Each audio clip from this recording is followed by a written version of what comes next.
3 days into the 2026 World Cup, Gary Neville said a word live on television that stopped people mid-sentence. The word was dictatorship, not as hyperbole, not as frustration.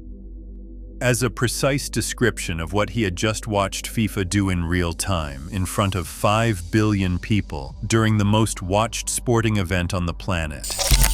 And the thing that triggered it was not a bad refereeing decision. Bad decisions happen in football. They always have. What triggered it was what came after the decision.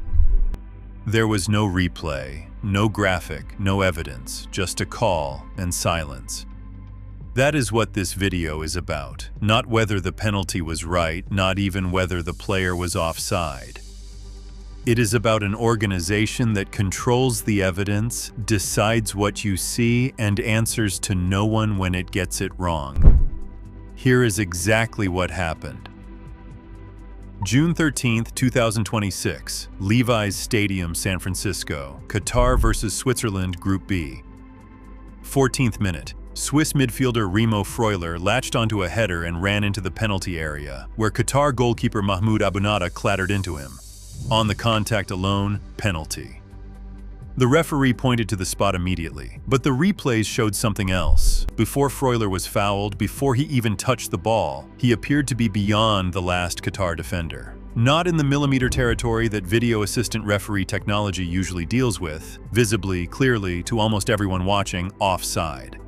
Video assistant referee officials reviewed it. The monitors around the stadium showed the check happening. After a long delay, the decision came back onside. Penalty confirmed. Briel Mbolo stepped up and scored. And then everyone waited for the line. You know the line. The graphic, the freeze frame with 2 colored bars that drops onto the pitch and ends the argument in 2 seconds. The thing you see in the Premier League every single week. The thing FIFA built specifically for moments like this. It never came. Not on Fox in the United States, not on ITV in the United Kingdom, not in Spain, not in Brazil, not anywhere on Earth. The viewing public got no graphic, no evidence, no explanation, just a decision and silence. Here is what makes that silence so damaging, because FIFA did not build this technology to hide it. At this World Cup, FIFA deployed what they called the most advanced officiating system in football history. 12 dedicated tracking cameras in every stadium. A sensor inside the match ball pulses 500 times per second. A system tracks 29 data points on every player's body, joints, limbs, and extremities, building a live 3-dimensional model of every person on the pitch, updated 50 times every second. And this is the part that matters. Every single player at this tournament was individually 3-dimensionally scanned before the competition started. Their body geometry was mapped into a personal digital avatar so that offside lines could be drawn with anatomical precision, not approximations, not estimates, but lines calibrated to the exact position of that specific player's last legal body part at the exact millisecond the ball was played. FIFA spent years and millions building this. They announced it as a revolution in transparency. The whole point was that fans would never again have to just trust a decision. They would see the evidence in real time, within seconds, on the broadcast. And in the 14th minute of Qatar versus Switzerland, when the most contested call of the tournament's opening week happened live in front of the whole world, the system did not show the line. FIFA's explanation came 4.5 hours after the match ended. A statement was posted to social media. Their exact words were a brief technical outage prevented the on-site animation graphic from being generated. The issue was quickly resolved. The workflow of the video assistant referee was not affected. The lines used showed the player was not in an offside position. Trust us. Read that carefully, because it is extraordinary. FIFA's position is this: the camera that shows you the proof broke, but the proof exists, and the proof agrees with us. Evidence that could have ended this controversy in real time while the world was watching, before the goal was celebrated, before the narrative was formed, was unavailable precisely when the world needed it most. And it surfaced 4.5 hours later after the result was decided. And when FIFA released the images, the still frames with the lines finally drawn, something remarkable happened.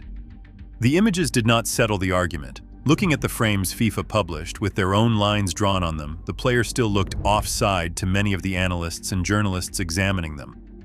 Sports Illustrated called it embarrassing. The statement FIFA published to end the controversy made the controversy bigger. A note from FIFA, excusing FIFA, using evidence that FIFA controlled to defend a decision that FIFA made. Gary Neville, live at halftime, put it simply. His exact words were, "FIFA are the host broadcaster. They have the evidence of the automatic decision, which they can show us."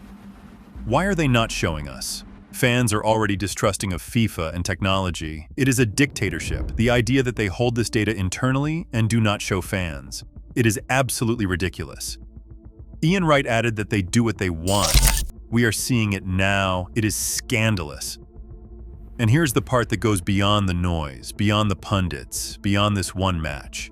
They are right, not as opinion, as fact. FIFA is the host broadcaster of this tournament. Every camera in every stadium is under their control. The semi-automated offside system is their technology. The data belongs to them.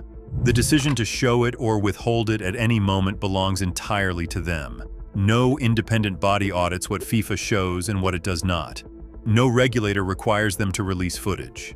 No government has jurisdiction over how they manage their own broadcast. FIFA controls the evidence. FIFA decides what you see.